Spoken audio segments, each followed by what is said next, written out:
ઉદ્ધરેદાત્મનાત્માનમ નાત્માન વસાદયેત આત્મેવ યત્માનો બંધરાત્મેવ રિપુતાત્મન. અર્થાત વ્યક્તિએ પોતે જાતે ખુદે પોતાનો ઉદ્ધાર કરવો જોઈએ અને સ્વયંને પતિત એટલે કે નીચો સમજવો ન જોઈએ, કેમ કે વ્યક્તિ પોતે જ પોતાનો મિત્ર છે અને પોતે જ પોતાનો શત્રુ છે. ત્યારે હવે તમે વિચાર કરો કે તમે પોતાની જાતને શું માનો છો, શત્રુ કે મિત્ર? નમસ્કાર દર્શક મિત્રો, વીટીવી ન્યૂઝના જ્ઞાન, આધ્યાત્મ અને જ્યોતિષના ત્રિવેણી સંગમરૂપ કાર્યક્રમ એટલે કે ભવિષ્ય દર્શન કાર્યક્રમમાં આપનું સ્વાગત છે. હું છું અંકુર રાવલ. આપણને ત્રણ વસ્તુ જીવનમાં ઈશ્વર કૃપાથી પ્રાપ્ત થાય. હવે કઈ ત્રણ વસ્તુ? એક છે મનુષ્ય જન્મ, બીજી છે મુક્તિની ઈચ્છા અને ત્રીજો મહાપુરુષો સાથેનો સત્સંગ. ઈશ્વર કૃપા હોય જેના પર એને આ ત્રણ દુર્લભ વસ્તુઓ સુલભ બનતી હોય. ત્યારે ઇષ્ટ પ્રાપ્તિ, ગુરુ પ્રાપ્તિ, આધ્યાત્મિક ઉન્નતિ બધાનો વિચાર જ્યોતિષમાં આપવામાં આવ્યો છે. પણ આજે જ્યોતિષમાં જાતક સૌથી વધુ ગ્રહોથી જે કોઈ ડરતા હોય તો એ કયા ગ્રહ? એ છે શનિ, રાહુ અને કેતુ. આમ તો દરેક ગ્રહોના સારા નરસા પરિણામો હોય છે, પણ વિશેષ રાહુ કેતુની વાત આવે એટલે ડર મનમાં બેસી જાય જાતકના. ત્યારે આજે વાત કરવી છે રાહુના નક્ષત્ર પરિવર્તનની. કયા નક્ષત્રમાં રાહુ મહારાજનું ગોચર થવાનું છે અને દેશ દુનિયા પર તેની કેવી અસર ઉભી કરે, સાથે જ બારે બાર રાશિઓનું રાશિ ભવિષ્ય અને આપના ફોન કોલ્સના ઉત્તર તો ખરા જ. જેના માટે આપણી સાથે સ્ટુડિયોમાં જોડાયા છે જ્યોતિષાચાર્ય મુકુંદભાઈ પંડ્યા. મુકુંદભાઈ, સ્ટુડિયોમાં આપનું ખૂબ ખૂબ સ્વાગત છે. ધન્યવાદ. જય ગણેશ. મુકુંદભાઈ, સૌથી પહેલા આજનું પંચાંગ આપણા દર્શક મિત્રોને જણાવશો. લંબોદર નમસ્તુભ્યમ સતતમ મોદક પ્રિયમ નિર્વિઘ્નમ કુરુ મે દેવ સર્વ કાર્યેષુ સર્વદા. વાલા સર્વ દર્શક મિત્રોને પ્રથમ તો જય ગણેશ.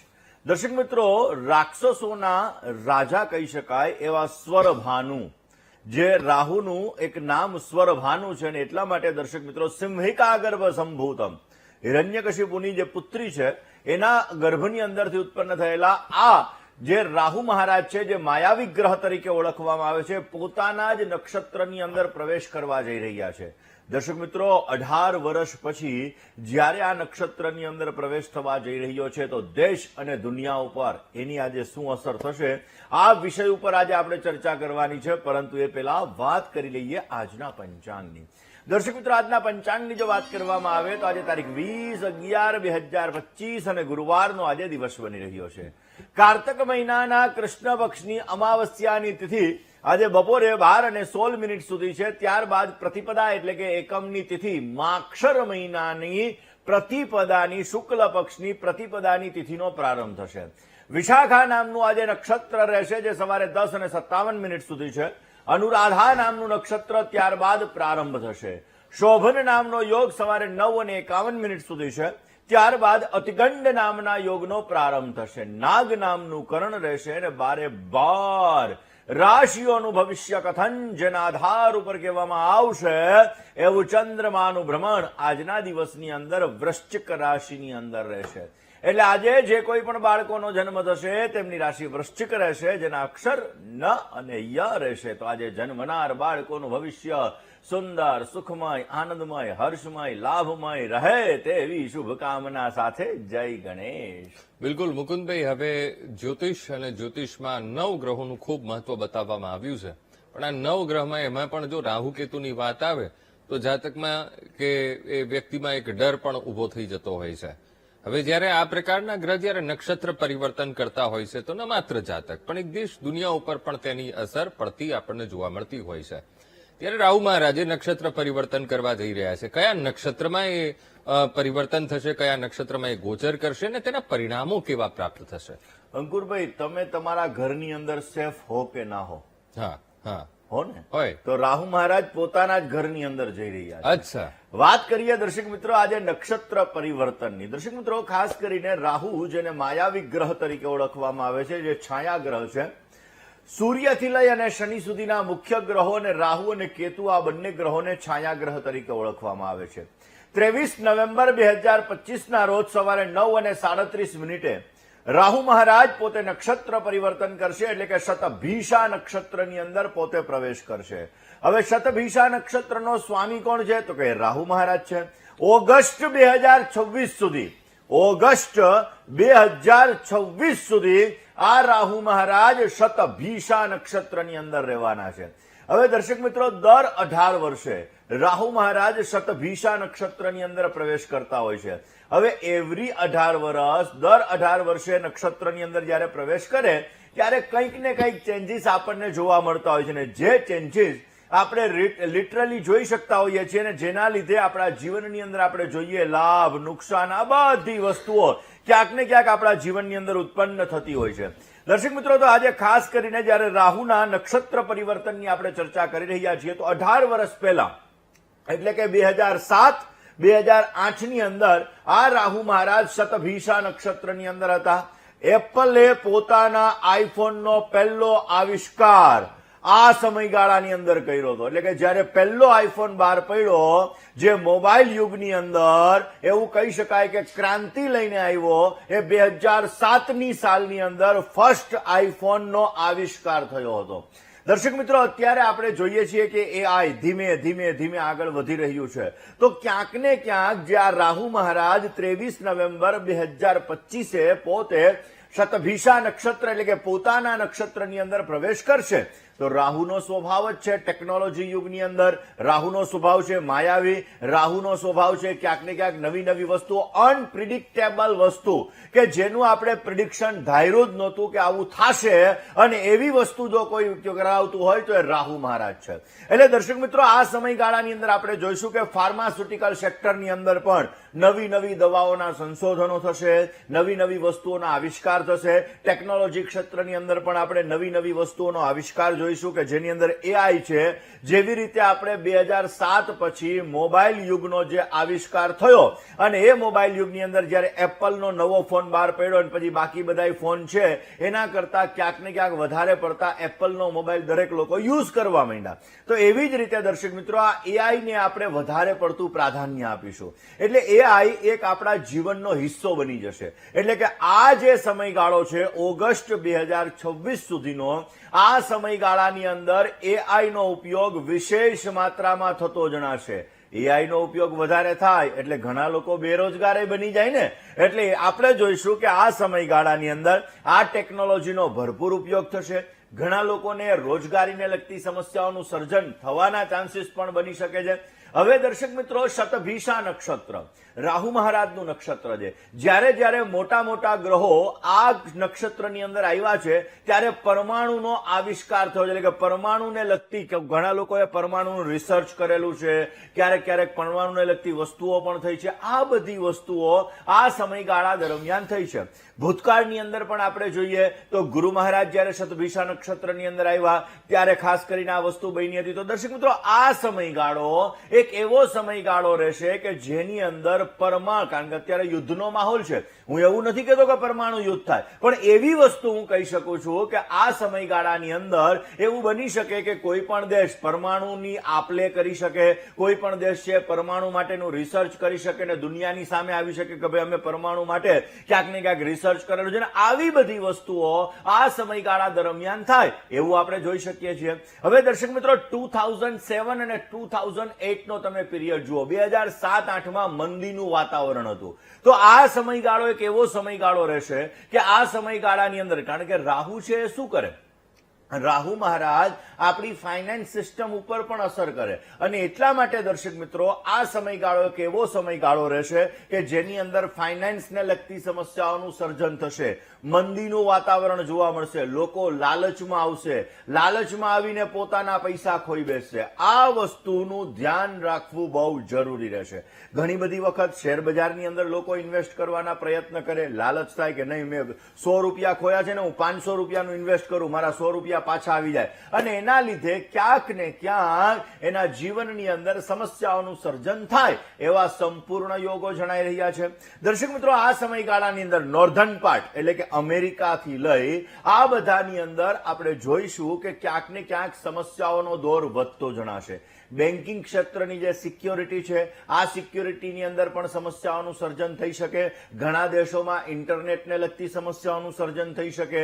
ઘણી બધી જગ્યાએ સાયબર એટેક થઈ શકે, જેના લીધે ઘણા લોકોના પૈસાઓ છે ખોવાનો વારો પણ આવી શકે. એટલે દર્શક મિત્રો, આ જે 2025ના નવેમ્બર મહિનાની અંદર રાહુ મહારાજ શતભીષા નક્ષત્રની અંદર આવી રહ્યા છે, અને આ રાહુ મહારાજ ઓગસ્ટ 2026 સુધી જે શતભિષા નક્ષત્રની અંદર રહેવાના છે. તો આ સમયગાળાની અંદર આમ તો માયાવી ગ્રહ પણ રાહુ મહારાજ છે. હવે સ્વાભાવિક રીતે જે લોકો દેખાડવાના દાંત અલગ અને ચાવવાના દાંત અલગ હોય આવી વસ્તુઓ આ રાહુ મહારાજ જ કરાવવાના છે, જેને આપણે કહી શકાય નટની. કારણ કે જ્યારે સિનેમા ઘરની અંદર કોઈ પણ વ્યક્તિ પોતે ક્યાંક ને ક્યાંક પોતે એક્ટિંગ કરતા હોય તો એ પોતે એક પાત્ર ભજવી રહ્યા છે. તો આ સમયગાળો એવો રહેશે કે આ સમયગાળાની અંદર નવી ટેકનોલોજીનો આવિષ્કાર થઈ શકે. ઘણા બધા નેતાઓ છે એને સમસ્યાઓનું સર્જન પણ થતું જણાય. પણ આ સમયગાળાની અંદર ક્યાંક ને ક્યાંક રાજકીય હુસાતુસી વધી શકે અને સમસ્યાઓનું સર્જન થતું જણાશે. દર્શક મિત્રો, આ ખાસ કરીને આ જે રાહુ મહારાજનું વર્ષ છે, આ વર્ષની અંદર સારો ફાયદો એ થશે કે નવી દવાઓ, નવી ટેકનોલોજી, આ બધી વસ્તુઓનો લાભ મળી શકે. જો તમે તમારા પૈસા સમજી વિચારીને વાપરશો, સમજી વિચારીને ખર્ચ કરશો, કોઈ પણ પ્રકારની લાલચમાં નહીં આવો તો વિશેષ તમને લાભ મળી શકે. આ સમયગાળાની અંદર ઘણા બધા લોકો એવું કહેતા હતા કે ભાઈ ગોલ્ડની અંદર હવે કરેક્શન આવ્યું છે, ગોલ્ડના ભાવ ઘટવાના છે, ઘટ્યા છે. તો દર્શક મિત્રો, હવે આપણે જોઈશું કે જે સોનાના ભાવ છે, સોનાના ભાવમાં પણ થોડો ઉછાળો આ સમયગાળાની અંદર આપણને જોવા મળી શકે એમ છે. માટે આ સમયગાળાની અંદર સાવચેતી રાખવી એ પણ બહુ જરૂરી રહેશે. હવે દર્શક મિત્રો, ક્યાંક ને ક્યાંક આ રાહુ મહારાજ પોતાના જ નક્ષત્રની અંદર આવ્યા છે. મેં હમણાં શરૂઆતમાં વાત કરી કે જ્યારે પોતાના જ ઘરની અંદર આવ્યા હોય, પોતાના જ નક્ષત્રની અંદર આવ્યા હોય તો એ બલવાન વધારે બનતા હોય છે. એટલે જેની કુંડલીની અંદર રાહુ મહારાજ સારા છે, જેની કુંડલીની અંદર રાહુ મહારાજ પોઝિટિવ રિઝલ્ટ આપે છે, આવા વ્યક્તિઓને આ સમયગાળાની અંદર અનપ્રિડિક્ટેબલ સફળતા મળતી જણાશે. આ સમયગાળાની અંદર વિશેષ માત્રામાં સારા લાભ મળી શકશે. આ સમયગાળાની અંદર આપણે જોઈશું કે અમેરિકાની અંદર ક્યાંક ને ક્યાંક સમસ્યાઓનું સર્જન થતું જણાશે. જે અત્યારે ટેરિફ વોરને લગતી સમસ્યાઓ છે એ ધીમે ધીમે ધીમે એટલે ડિસેમ્બરની અંદર કર્કમાંથી મિથુન રાશિની અંદર ગુરુ મહારાજ જશે. રાહુ મહારાજ અત્યારે ખાસ કરીને શતભિષા નક્ષત્રની અંદર આવશે. એટલે આ સમયગાળો ફેબ્રુઆરી મહિના પછી, કારણ કે અત્યારે ભારતની મંગળની મહાદશા હાલે છે, એટલા માટે ફેબ્રુઆરી મહિના પછી ક્યાંક ને ક્યાંક થોડીક રાહત થતી હોય એવા સમાચારો પણ આપણને જોવા મળશે. ધીમે ધીમે આ રાહુના ચેન્જીસ પછી ધીમે ધીમે રાહત થશે, પણ ફેબ્રુઆરી પછી બેટર રિઝલ્ટ મળે એવા સંપૂર્ણ ચાન્સીસ આપણે જોઈ શકીશું. દર્શક મિત્રો, દેશ અને દુનિયાની અંદર જ્યાં જ્યાં યુદ્ધોનું ખાસ કરીને યુદ્ધ ચાલી રહ્યા છે, આ સમયગાળાની અંદર યુદ્ધને લગતી સમસ્યાઓ પણ થશે. હા, ઘણી જગ્યાએ ધાર્મિક ઉન્માદ વધશે. ઘણા રાજ્યોની અંદર ધર્મને લગતી સમસ્યાઓ, કારણ કે ધર્મને લગતા લોકો છે એ પોતાના ધર્મ માટે રસ્તાઓ ઉપર આવી શકે. દિલ્હીની અંદર કહી શકાય, ઉત્તર પ્રદેશની અંદર કહી શકાય, અમુક દેશોની અંદર કહી શકાય, આ ધાર્મિક ઉન્માદ વધવાના સંપૂર્ણ ચાન્સીસ બની શકે છે. એટલે આ સમયગાળાની અંદર થોડી સાવચેતી રાખવી પણ બહુ જરૂરી છે. હવે વાત તમારી રાશિ ઉપર આ શતભિષા નક્ષત્રની શું અસર થશે તો એ તો આપણે આવતીકાલે કહેવાના છીએ.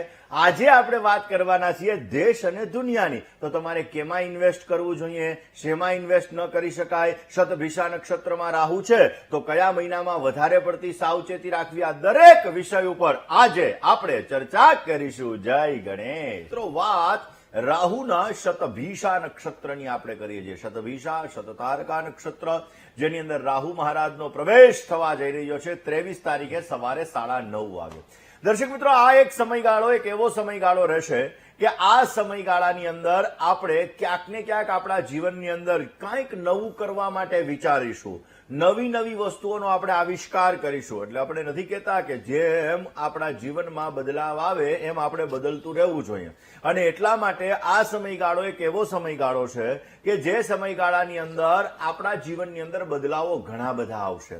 જેવી રીતે ફોનની અંદર એપલ આવ્યા પછી નવું બધું ચાલુ થઈ ગયું અને સારામાં સારો લાભ મળ્યો, એવી જ રીતે ફોનની દુનિયા આખી બદલી નાખી. એવી રીતે એઆઈ નું પ્રમાણ આ સમયગાળાની અંદર વધશે અને આપણે એનો ઉપયોગ વધતા જણાશું. તો આ સમયગાળામાં આપણે શું કરવું જોઈએ? આપણા જીવનની અંદર આપણે નવું ઇનોવેશન લાવવું જોઈએ. એટલે આપણે પણ એઆઈ ની અંદર કંઈક ને કંઈક નવું સંશોધન કરીએ, આપણે પણ એ શીખીએ, એની અંદર કઈ રીતે આગળ વધી શકાય. આ બધી વસ્તુઓ શીખવાથી આપણી રોજગારીની તકો એ વિશેષ માત્રામાં રહી શકે અને આપણા જીવનમાં પણ લાભ મળી શકે. વાત આ જ વિષય ઉપર, આ જ સબ્જેક્ટ ઉપર રાહુની અસર વિશે વાત કરીશું અને ઉપાયો વિશે વાત કરીશું. જય ગણેશ. એક કોલર મુકુંદભાઈ, હવે મિથુન, કર્ક, સિંહ અને કન્યા આ 4 રાશિના જાતકોનો આજનો દિવસ કેવો રહેવાનો છે? અંકુરભાઈ, આ 4 રાશિની વાત કરીએ એની સાથે સાથે વાત શેની કરવાની છે? શતભિષા શતભિષા નક્ષત્રમાં નક્ષત્રની અંદર રાહુ મહારાજની. દર્શક મિત્રો, શતભિષાની અંદર રાહુ મહારાજ. જ્યોતિષ એક એવી વિદ્યા છે, ખાસ કરીને એવું કહેવાય કે શાસ્ત્રોની અંદર એવું કીધું કે વેદોની આંખો એટલે જ્યોતિષ છે. અને એટલા માટે દર્શક મિત્રો, આપણા જીવનની અંદર જે બનાવો બનવાના હોય એ બનાવવા માટે આપણે સાવચેતી સ્વરૂપે જ્યારે પગલાં લઈએ તો વિશેષ લાભ મળતો હોય છે. હવે આ સમયગાળો એક સમયગાળો થોડો ક્યાંક ને ક્યાંક આતંકવાદી પ્રવૃત્તિઓ વધવાનો પણ દેખાઈ રહ્યો છે. એટલે આ સમયગાળાની અંદર અલગ અલગ દેશોએ ધ્યાન રાખવું બહુ જરૂરી રહેશે. કારણ કે આ સમયગાળાની અંદર ક્યાંક ને ક્યાંક ધાર્મિક ઉન્માદના લીધે આતંકવાદી પ્રવૃત્તિઓ વધવાના ચાન્સીસ બની શકે છે. એટલે ઓગસ્ટ 2026 સુધી ધ્યાન રાખવું અત્યંત આવશ્યક છે. વાત આ જ વિષય ઉપર કરવી છે, ઉપાયોની પણ કરવી છે. પણ પહેલા વાત કરીએ, દર્શક મિત્રો, દરેક દેવતાઓ છે એ દેવતાઓની આરાધના આપણા જીવનની અંદર વિશેષ લાભ આપતી હોય છે. હવે દર્શક મિત્રો, ખાસ કરીને જ્યારે રાહુને લગતી તમારા જીવનમાં સમસ્યા છે, તમારા જીવનમાં અપડાઉન વધારે આવે છે, તમારા જીવનમાં નેગેટિવિટી વધારે છે, તમારા જીવનની અંદર અમુક સમયાંતરે મૃત્યુતુલ્ય કષ્ટનો સામનો તમારે કરવો પડી રહ્યો છે, તો એવું કહેવાય છે કે ખાટુ શ્યામની ઉપાસના.